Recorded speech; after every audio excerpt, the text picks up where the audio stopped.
Episode की शुरुआत होती है जहां पर रणविजय के पास अर्पिता के नाम का लेटर आता है जिसमें लिखा होता है कि रणविजय जी, आपके अलावा और कोई नहीं जानता कि हम निर्दोष हैं। आपसे हमारी विनती है, आप प्लीज हमारे घर वालों को सच बता दीजिए। उसके बाद रणविजय वो लेटर जला देता है। तब शिखा ये देखती है। उसके बाद शिखा सोचती है, भैया ऐसा क्यों कर रहे हैं, जैसे उनके मन में कुछ चल रहा हो।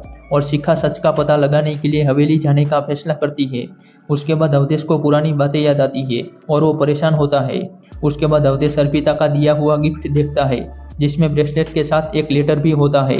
अवधेश वो पढ़ता है जिसमें लिखा होता है, मेरे प्राण, आपको क्या मालूम हम आपको कितना प्यार करते हैं। आपने हमारी जिंदगी को नए मायने दिए हैं। जब से आप हमारी जिंदगी में आए हैं, जीने का मकसद मिल गया है। हर तरफ जैसे नूर ही नूर बिखरा पड़ा है। रात रोशन हो गई है और दिन के उजाले में एक अजीब सी चमक पैदा हो गई है। आपके बिना अधूरी सी थी, आपको पाकर पूरी हो गई। अब अगर मौत भी आ जाए तो कोई गम नहीं। जिंदगी ने आपको दे दिया, अब उससे कोई शिकवा नहीं। बस जन्म जन्म तक आपका साथ बना रहे, यही चाहते हैं। जिए तो आपकी बाहों में, मरे तो आपकी बाहों में, बस आपकी दीवानी अर्पिता। उसके बाद अवधेश सोचता है, एक तरफ इतना प्यार और दूसरी तरफ इतनी बेवफाई। हे भगवान, हम क्या करें। अर्पिता, तुम हमसे इतनी दूर क्यों चली गई हो। अब इसको कैसे सुलझाए हम, इस राज पर से पर्दा कैसे उठाए। तभी फौजी वहां पर आती है और वो अवधेश से कहती है, आपका दुख हम समझ सकते हैं, लेकिन अपने आप को संभालिए। आप ललनपुर के भैया जी हैं, आप ही ऐसे कमजोर पड़ जाएंगे तो कैसे चलेगा। इस हवेली के लिए आपकी जो जिम्मेदारी है उसे निभाइए।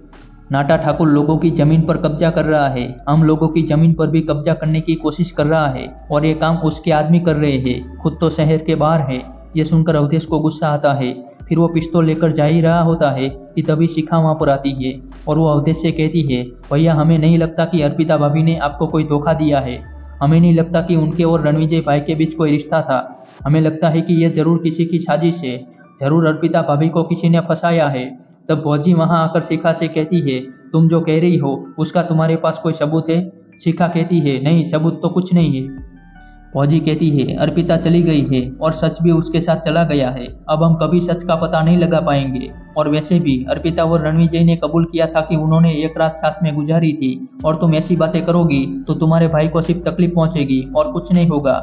और फौजी अवधेश को अपने काम पर ध्यान देने को कहती है तो अवधेश वहां से चला जाता है।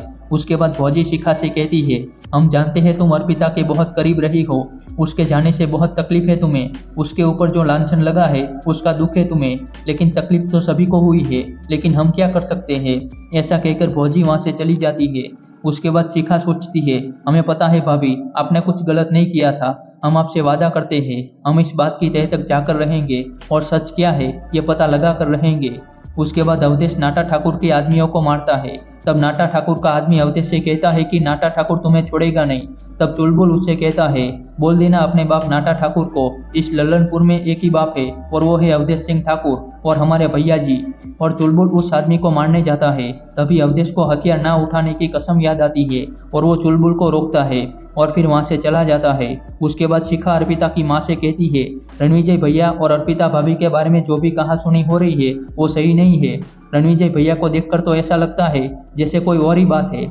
तब अर्पिता की भाभी शिखा से कहती है, रणविजय और अर्पिता का सच जानने में हम तुम्हारी मदद जरूर करेंगे, लेकिन पहले तुम सोच लो कि कहीं रणविजय की खोजबीन करने में तन्मय जी को बुरा ना लग जाए। शिखा कहती है, हम भाभी के लिए किसी भी हद तक जा सकते हैं।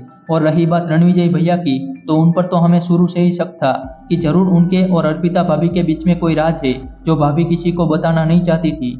और इसी बात को दुनिया गलत रिश्ते का नाम दे रही है, इसलिए हम चाहते हैं कि आप हमारी मदद करें। अर्पिता की भाभी कहती है, हम तुम्हारी मदद जरूर करेंगे, बताओ क्या करना है। फिर शिखा उन्हें प्लान बताती है